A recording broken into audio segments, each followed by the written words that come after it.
Hi, this is Steve Hargadon, and welcome to the Future of Education. Ruth, say your last name for me. It is Suehle, like the mattress company. Ruth Suehle is our guest. Ruth is works for Red Hat as part of the Fedora Community Project, and we're going to get to talk tonight about openness, education, and making. Lots of fun, Ruth. Thanks so much for being here. Yeah, thanks for having me. So to those of you in the audience, I'm interested in how the level is between my voice and Ruth's voice. I have limited capability here that we've brought her in through the telephone system, but I'm going to try and increase the volume from Ruth. And let me know how we do. It's hard, I know it's hard if my volume is significantly different than hers. Good, I'm glad. The Future of Education is a Web 2.0 Labs project, and we express appreciation to Blackboard Collaborate for providing us with this synchronous platform. It is the 5th anniversary of Classroom 2.0. Go to classroom20.com, lots of fun stuff going on. Especially fun is upcoming for the ISTE conference, our shadow conference, our crowdsourced parallel set of events. Thanks to ISTE for allowing us to do this.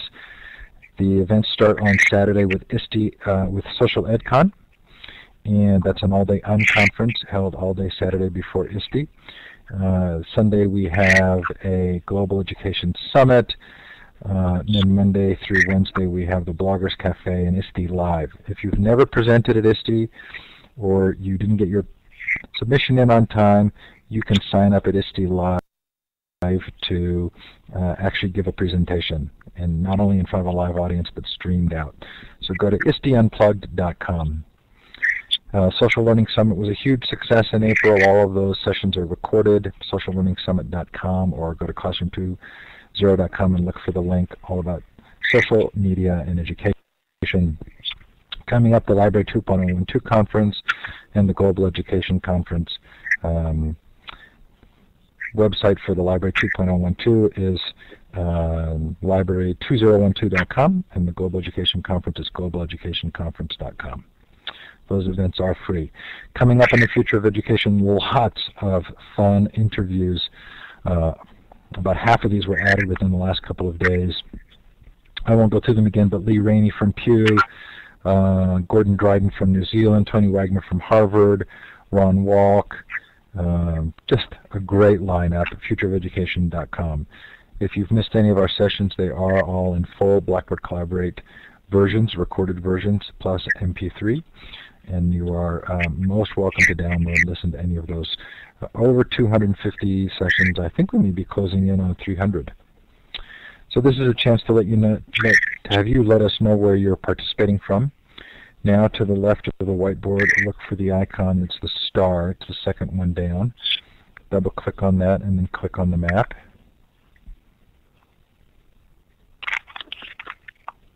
And it looks like New Zealand. Bill Allred is here, obviously. It must be Bill. Hawaii. Yeah, nice spread tonight. Feel free to put your location, the time, and the temperature in the chat. It's always fun to know where people are listening from.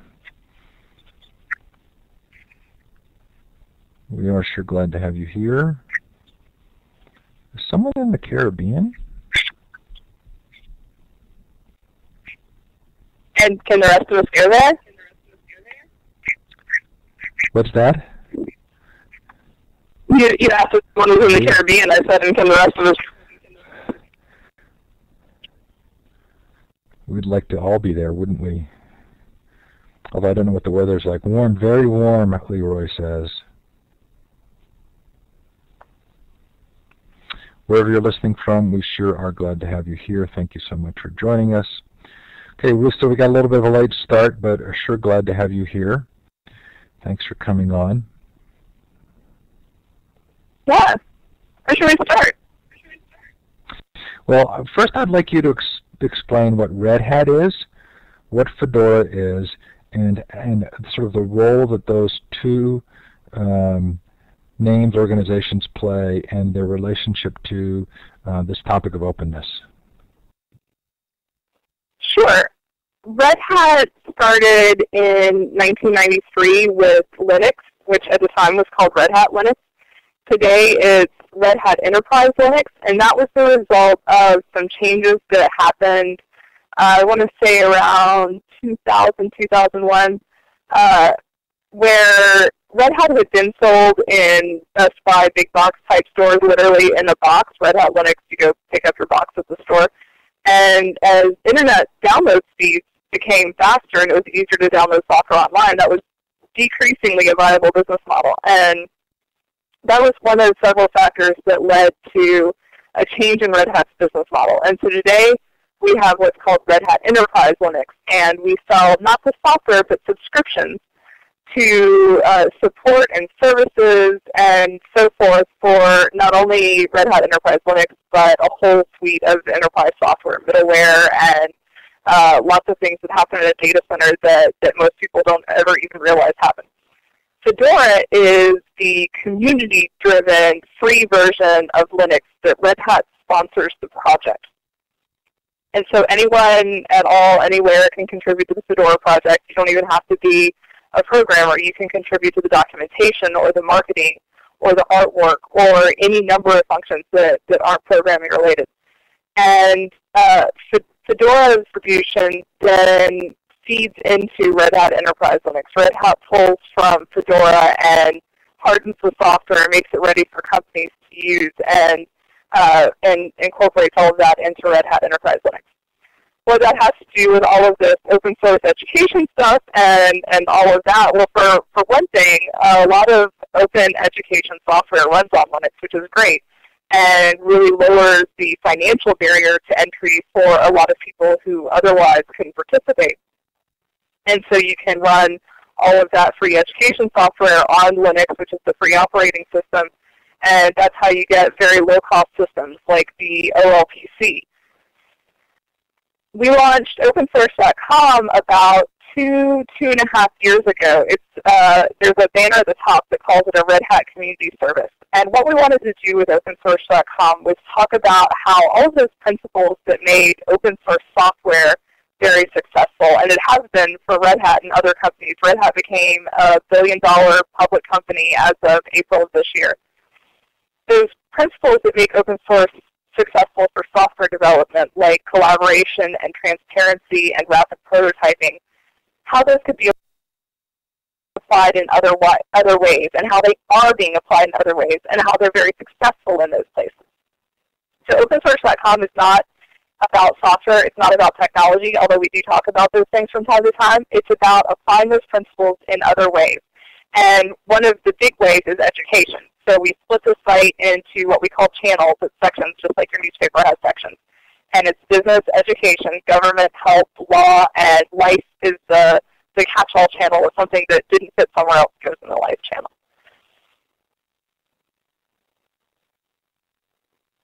So there's an interesting sort of backstory here with open source software, because I ran a conference, co-chaired a conference called K-12 Open Minds, which was all around open source software and education for 3 years, and then led the open source pavilion at the ISTE show for 5 or 6 years.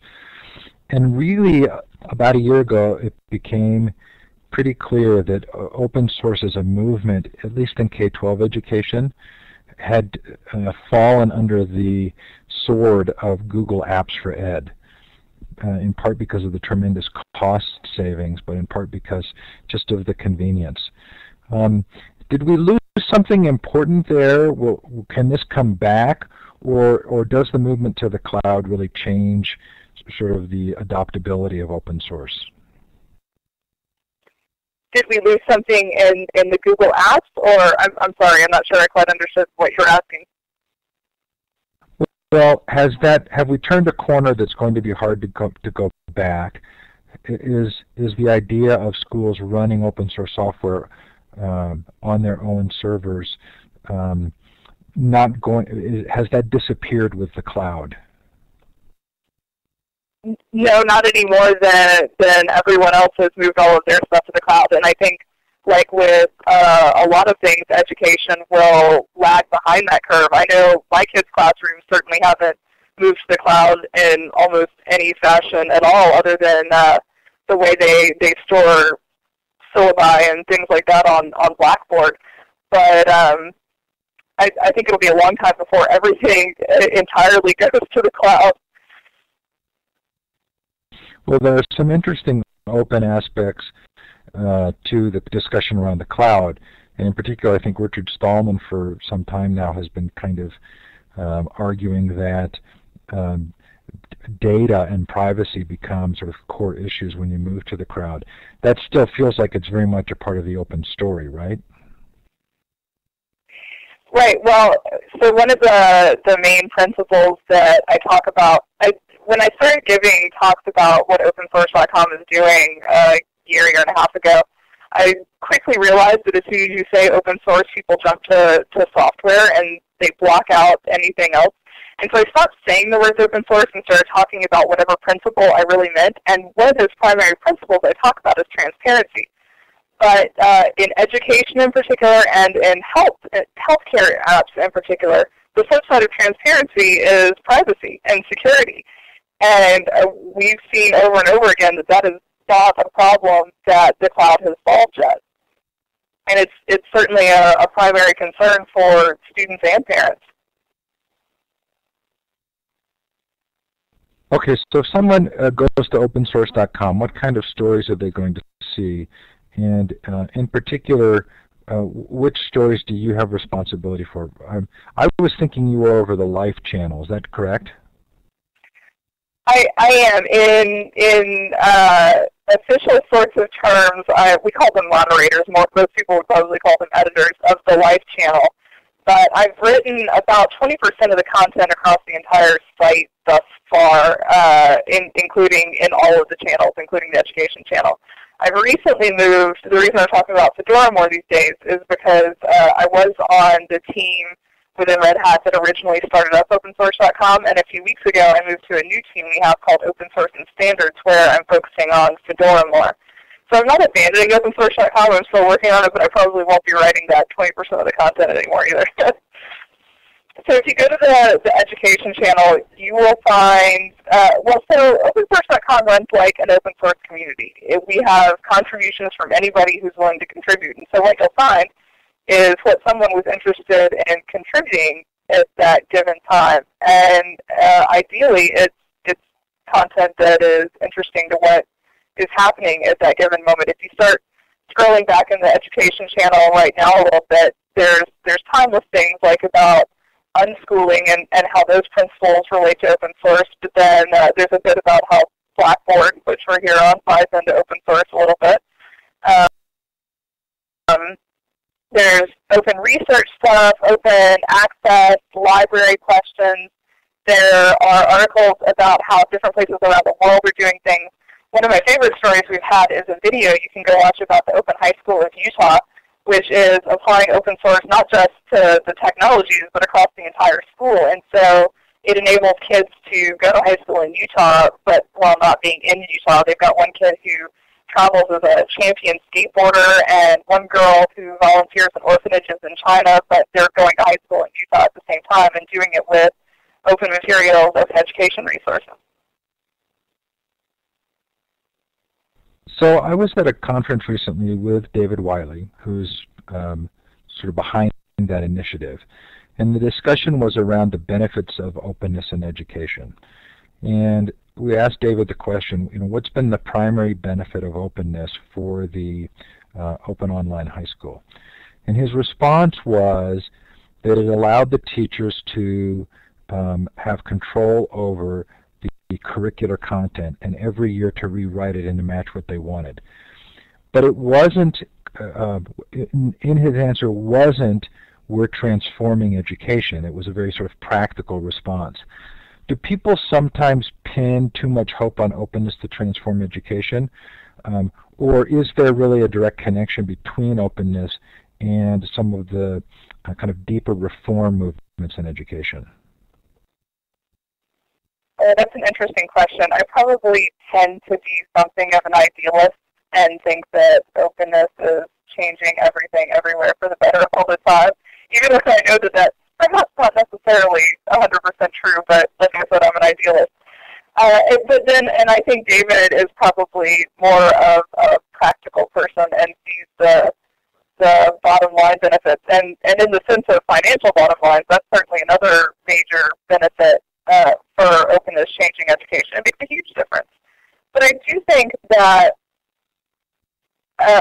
applying openness to the classroom can benefit in a lot of ways. There's one story that we posted not long ago about the challenges that open accessibility, but in other senses they also are enabling accessibility for, I suppose the question here is, what sort of accessibility do you need? One of our more popular stories was about an open steno machine and a story about Braille and how opening content and allowing it to be translated into those different formats and different methods of delivery makes a huge difference for people with accessibility problems. So that's another way that openness makes a significant, serious change for people, not just in some superficial, idealistic way. It feels like there are kind of two trains of thought here. One of which is that we're in a period of time in which openness is sort of radically altering our perception of institutions and our relationship to them, to content and the like. The other would be that there are a large number of people who have sort of lived on the fringes of school. A lot of the internet entrepreneurs, a lot of the makers, the autodidacts, who really didn't feel like school met their needs, and look to openness or open source software or the maker culture to help transform schools into what they wish they had been. And it's sort of an intriguing tension between those two visions, right? One vision would be the world is going to change and schools will change. The other is we want schools to change and we do it through these movements, but the reality is schools are highly resistant to that kind of different model of education. With your idealist hat on, do you find yourself more in the former category than the latter?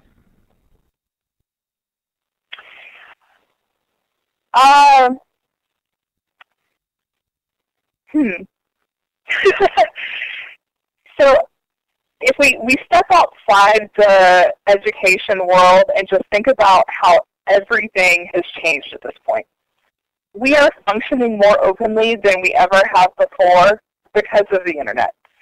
So you're talking to gobs more people than you ever did before because of Facebook or Twitter or whatever social media you might use. And even if you hate social media, you have the opportunity through whatever you are doing online to be connected to more people than you ever could in history. And that's one of the underlying principles of how open source and how openness work is connectedness and collaboration.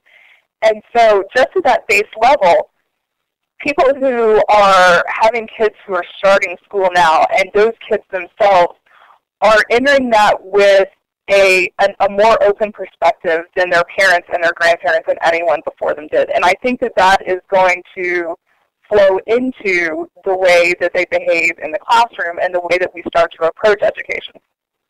So I have a kindergartner, well, I guess as of 2 days from now she'll be a first grader, and a 3-year-old. And so her teachers and her administrators are closer to my age now, and they're people who I got online in early high school-ish, and so that's always been a part of my life. And even though I wasn't calling it openness or collaboration or any of that then, that's been a part of my entire adult life, and I think that's going to become increasingly true, and it's going to make education more open, and it's going to then lead to us. Well, actually, so I was going to say it's going to lead to more open software. I think it's going to work the other way. I think as people see the benefits of open software, because that's an easy thing to get into a classroom, into a student's hands, into a teacher's hands, then we spread from there into using more open principles in general. I'm not even sure that answers your question. It does. I'm interested in some feedback from our audience here, too, about their own personal experiences and about the broader perspective of the school systems within which they work. But I'm going to give you a hard question here, which is, it feels as though Apple, the iPod, the iPhone, and the iPad have gained much more traction in schools as non-open systems than most of the open initiatives. How does that fit into your perspective of what's happening? And is it just the case that we will choose convenience over openness just because that's how we operate? I wish I could predict how the world is going to turn out for Apples and iPads, and Steve Jobs is no fan of openness in particular. But when I was a kid, Apple thought that putting Apple computers into every classroom in this country was going to make them successful in the home market, and that didn't work out. It seems to be working out better with the iPods and the iPhones and the iPads. In fact, my aforementioned kindergartner was sitting, and I walked into school the other day, she's sitting in the hallway reading books on an iPod.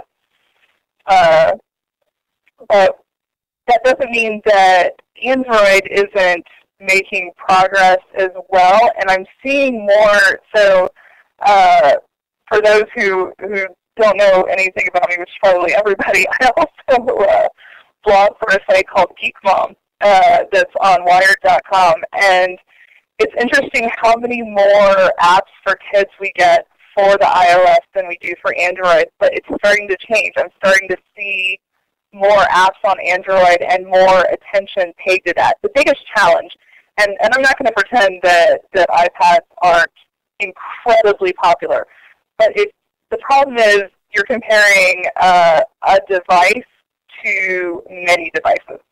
So Android has more eyeballs on it than iOS. However, there are so many Android devices that when you compare any one of those to iPad, there's no contest at all.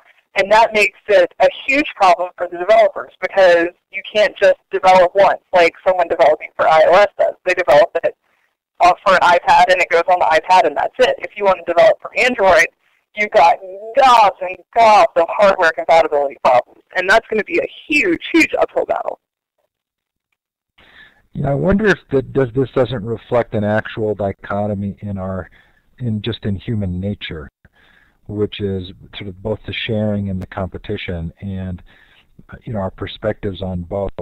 And clearly the fragmentation of Android. And I'm an Android fanboy. Everything I own that's handheld is Android. Does make it harder for the developers to develop. And as much as I'm an Android fanboy, I'm using Google Chrome on my Android devices versus Firefox because the functionality of Chrome is so much better.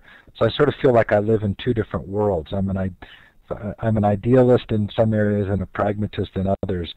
And I'm sometimes discouraged at how easily I give up my moral conviction for convenience. I have an old post. I wish I could remember the title of it. I'll try to find it for you. I have an old post on opensource.com pretty much about exactly that, about how sometimes you compromise those ideals. I have a Kindle. I love my Kindle. I can't even describe to you how much I love my Kindle, and I didn't even think I wanted one. But it could not be less open. Now, when I got my Kindle, I didn't know about the Kobo. I would tell anybody now who wanted one to go get a Kobo, which is an open source, pretty much identical to the Kindle e-reader. But we all have to make those choices. Unless you're going to be Richard Stallman and lock yourself in a bubble and refuse to use anything non-free, you have to make compromises sometimes. I know plenty of Linux programmers who have Microsoft machines for gaming. Okay, so before we move on from opensource.com, one of the descriptions that it was in your bio or somewhere that I read was about helping make communities better. What can we learn from open source communities? Oh, so much. So I think I told you when we were talking a little on email before this, it actually started for me when I went to a free culture conference. I'm not an open source or free software conference, but a free culture conference in Berlin about a year and a half ago. And I saw that there's this growing free culture movement. That's exactly what we're talking about on opensource.com, about openness as a culture, that is completely unaware that open source software exists and has solved so many problems for them. And then as I got more involved in open education communities and started going to mini conferences at larger events or the Open Education Conference, I would hear people talking about problems and even things as basic as a fear of collaboration and a reluctance to share that open source software stands as an example of. Here's how you collaborate, here's how you share. But there's a huge reluctance, and until you can get past that very basic fear of sharing, it's hard to move on to the transparency and the rapid prototyping. And you really have to begin by changing that mindset, integrating, I'm going to be open into everything you do. And it's hard. I see new people join Red Hat all the time who get hired from traditional companies, and they're just stunned by collaboration and the way we have this company-wide mailing list where absolutely anybody can call you out on anything that you've done. And it's a huge shocker, that level of collaboration and that level of eyeballs on things you do. But that's what makes open source software successful, with enough eyes all bug in the shower. There's collaboration works is what it comes down to. But collaboration doesn't work unless you're willing to share. So we're getting some really good comments in the chat, especially about the fact that there's a lot of collaborating in K-12, especially with social media and teachers working with each other. There is sharing, and then there are apps that work on a variety of platforms. And in many ways, Web 2.0, while it may not necessarily be open, is all about collaborating. So it does seem like the story is nuanced and it exists at a couple of levels. But if you think about your definition of collaboration, transparency, and kind of rapid iteration or improvement, it feels as though that doesn't necessarily mean the code has to be open, but there can be a level of openness in a community. Would that be fair? What do you mean by the code doesn't have to be open? Well, I don't know. I'm not getting the code when I use a Web 2.0 app, right? But I do get lots of. Oh, I see what you're saying. That we have these tools of collaboration without the tools themselves being open source. Correct. And how you feel about that kind of depends on where you fall on the open source devotion spectrum, and that goes back to what we were talking about the places where you compromise. So I suspect a lot of the people listening aren't aware of Identica, IDENTI.ca. It is essentially an open source microblogging platform, open source Twitter, more or less. It's changed significantly with a recent release that makes it look a little less Twitter-like, but I know a lot of open source software people who will only use Identica. They won't use Twitter. But opensource.com, which you would think if anyone is going to have followers who are going to use Identica, it's opensource.com. Our Identica followers are at any given time about 10% of our Twitter followers. And from my point of view, I can't turn my back on 90% of my audience that prefers to use Twitter. And so I'm on Twitter and I'm on Identica, which is a little more work for me, but a lot more ears to hear the open source message, which is the entire point of what we're trying to do. This is really interesting, and we could probably spend days talking about this, and many people have. I did start a wiki on the benefits of openness because, interestingly, there are a lot of different kinds of openness in education, and I'm going to put the link here. And when I was at this, what was called the Open Education Summit a couple of weeks ago, we started to try and define the variety of different kinds of openness. Right? I mean, there can be open courses, there can be open curricula, there's open data, open learning, open licensing, open source hardware, across all of these different kinds of openness. Are these all things that opensource.com is hoping to cover? Absolutely. And if anybody listening would like to contribute about any of those things, plug, you can shoot me an email. I am Ruth at redhat.com. And I will help you write opensource.com articles about all of those open education things. Very good. Okay, I want to switch a little to the maker world. I was at a Maker Faire 2012 in San Mateo a few weeks back and did an interview series as a part of a DIY Learning Pavilion. If I read the web correctly, you're involved maybe in the organization of a North Carolina Maker Faire coming up. Is that correct? I am tangentially involved, I would say. OpenSource.com had a booth at Maker Faire NC last year, and which is one of many, absolutely just about anywhere you are probably now in the U.S. at least has one of these mini Maker Faire events nearby. And I was helping the blog for a while. I haven't done a whole lot with it, but one of the organizers is a friend, and they're great events. I highly recommend that anybody go to one. The next big one is in September in New York City, World Maker Faire. And it's the second biggest after the Bay Area, and I'll be there. You can come see me there.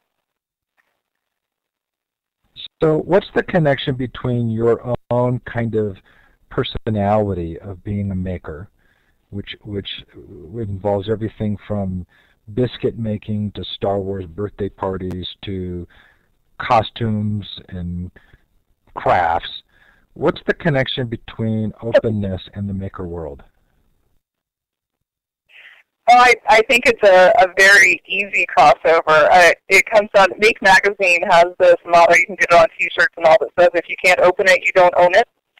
And that's just open source principles apply to all of the devices you own. And there's a growing open hardware movement, which started working on an open hardware definition.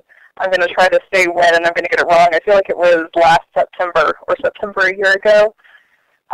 And that is an attempt to create, there's an open source definition, and so this is an attempt to create a statement of principles and definition for open source hardware. And that means a whole lot of things. There are the Arduino boards and the clones of the Arduino boards, which are, for those who aren't familiar, open source, little open source hardware boards that you can make all sorts of electronics with. There's a version called the LilyPad Arduino that is, you use conductive thread and you can sew it into clothing. And so there are some really interesting, less education changing, but more world changing sorts of efforts going on with the open hardware. There's a fun dress designed by a Danish company, sorry, called the CO2 dress, and it uses a LilyPad Arduino and a series of LEDs to sense the CO2 in the air, and the LEDs flash in different patterns to let you know about the air quality. And then from there, it goes on to the 3D printing world, the RepRaps and the MakerBots, and what they're able to do for prototyping is amazing, because 3D printing before those came along was incredibly expensive, prohibitively expensive. And now anybody with $1,000 or a local hackerspace can 3D print small objects and prototype things that they want to have made. And the next step for that, which I think is just amazing and super fun, I have never ever, so occasionally I'm surfing Twitter or whatever, and I see some news of something amazing coming out, and I think, wow, we live in the future. Where's my chat pack? I have never thought we live in the future so much as the day I saw the word self-replicating printer. Those words still amaze me every day. And there are some projects, unfortunately not open projects yet, but 3D printing projects for creating organic things. It's starting, the eventual goal is organs. What they're starting with is blood vessels, and so they use your own cells so that your body won't reject it. And they print a little circle of cells, and then there's a layer of biogel, and a little circle of cells, and a layer of biogel, and in a couple of hours you have a blood vessel that your body won't reject. And 10 years down the road, that's a heart that's made from your own cells. That's organ transplants. That's huge. That's serious changing the world stuff. And when it comes back to the openness, somebody asked one of the guys who's working on one of these organic 3D printers at Clemson University, someone asked him in a panel one day, So I have a rep wrap. One day, could we have what you're making, but in a rep wrap? Would that be, can I have that at home, open source, whatever? And the guy said, well, the only difference between what I have and your rep wrap is the material that it's printing. So conceivably, one day, yes. So it was really fascinating at Maker Faire to watch families. It felt very much like this was a family activity with activities at every level for the children and for the parents. Draw some lines for me between the maker philosophy or movement and education. Lines between them? Yeah, I'm interested in the connections that you would make between, connecting the concepts of the making culture and how that relates to schools, especially how does it relate to schools in an era of sort of high-stakes testing and oftentimes the lack of sort of hands-on activities.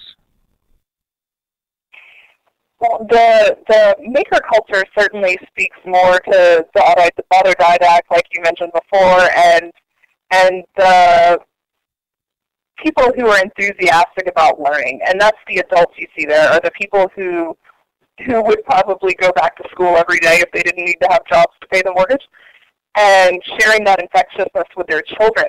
But what's great, and anybody who's been a teacher has seen this, when you can put those things in the kids' hands and teach them that way, they learn so much more than teaching to the tests eternally.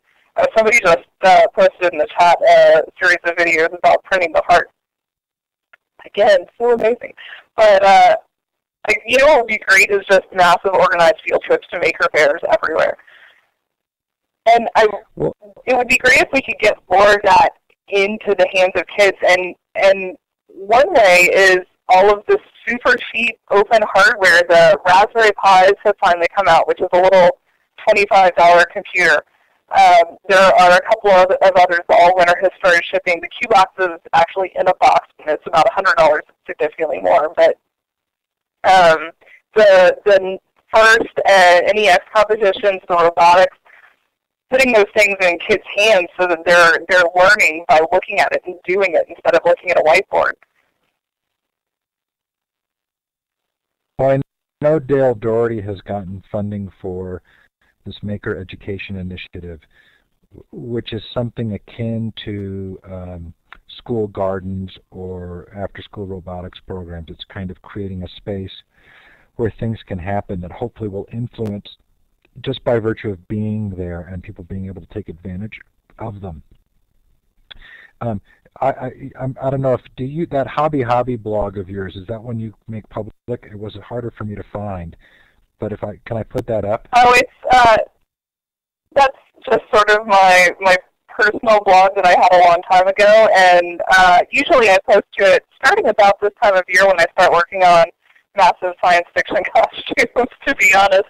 As I spend more time on opensource.com and GeekBomb, I spend a lot less time posting on my personal blog because I would rather talk to, gods and gods of people than myself. Well, so tell me, in your own interactions with your kids' schools, and I don't know how old your kids are, but are you finding that you're able to influence the kinds of activities they do at school? Mine are 6 and 3, so only one of them is in school. We've had just 1 year of kindergarten so far, and I haven't really spent much effort trying to integrate any sort of technology into their classrooms. They've got some pretty serious technology going on in my kids' school. Every classroom has probably half a dozen computers and, what do you call it, the smartboard thing where you actually go up and touch the whiteboard where it's projecting the slides and stuff. I feel kind of old when I see that my kindergarten class has ridiculous technology like this. I do hope that at some point in the future I'm going to be able to do more of that, and I would love to do things like a workshop on Scratch for all of the kids. If you're not familiar with Scratch, it's a drag and drop programming, sort of like when I was a kid I learned on Logo where you just typed, up pin and things like that. But Scratch lets you drag and drop the blobs of language so they fit together like puzzle pieces. So it introduces you to those concepts of how the terms fit together and into making a program do something. And I think it would be great to do some workshops like that. And I know that there are, because I live in an area, I live in the Research Triangle Park, Raleigh, North Carolina area, and so there is no shortage here of technology-interested people, and I know there are already several people in this district working on those sorts of things. So I don't think that at least here it's all on me, and that's good. I was interested in your Geek Mom posts, biscuit making, Star Wars parties, and I'm curious, what defines being a geek? Because in a lot of ways, those are sort of traditional homemaking activities that have often been sort of part of the complicated discussion about women in the home, and I read your Bones post. I wouldn't have thought of biscuit making as being a geek mom, but describe that for me. You just asked my favorite hot button question of the week. Good work. Geek Mom spun off of another Wired blog called Geek Dad. And one of the Geek Dads wrote a post just a week or two ago about how the geek community is excluding people by imposing unwritten requirements of what it means to be a geek. To me, we've reached this point, this wonderful, wonderful place where maker fairs are happening, and the Bay Area Maker Fair sells out. They don't have enough room for everybody who would like to buy a ticket. Iron Man and Captain America and the Avengers are banking the box office. Nobody is even coming close. Things that weren't cool when we were kids that made you an ostracized geek are now popular. And he wrote this post about how we're imposing this "you're not geek enough" culture, and that's surprising for kids who were excluded as geeks, and that's not okay and all. And yet I kind of feel the opposite, that there needs, if we're going to define ourselves as geeks, that there should actually be some sort of definition. The Geek Mom approach, many of them, perhaps most of them, actually disagree with me, and they've defined geek as being obsessed with something. And so they use it as a word that requires a modifier. So you could be a football geek, whereas I don't see football as a particularly geeky pursuit. And so what I hope I do, at least in most of my Geek Mom posts, is bring those things together. So you mentioned the Star Wars birthday party. The Star Wars isn't geeky. I don't really know what is. And so I made my kids this pretty cool Star Wars cake. And so that's where the, bringing the making the cake, the mom thing comes together with the geek thing. The biscuits, I tried to make it more about the science, the geeky aspect of it. If you read it, it was about the protein content of the flour and how that changes, how the biscuits turn out. And so I tried to make it sort of a combo deal when I'm posting on Geek Mom. Yes, it was very interesting for me because my wife is an accomplished chef. I mean, she loves being in the kitchen, but for her it's also associated with kind of typical mom responsibilities that carry some awkwardness about focusing on that. And you talk about rolling fondant, and there's something that seems to me to be very healthy about those kinds of activities being elevated to the collaborative sharing geek status. And I hope so. I try to extend,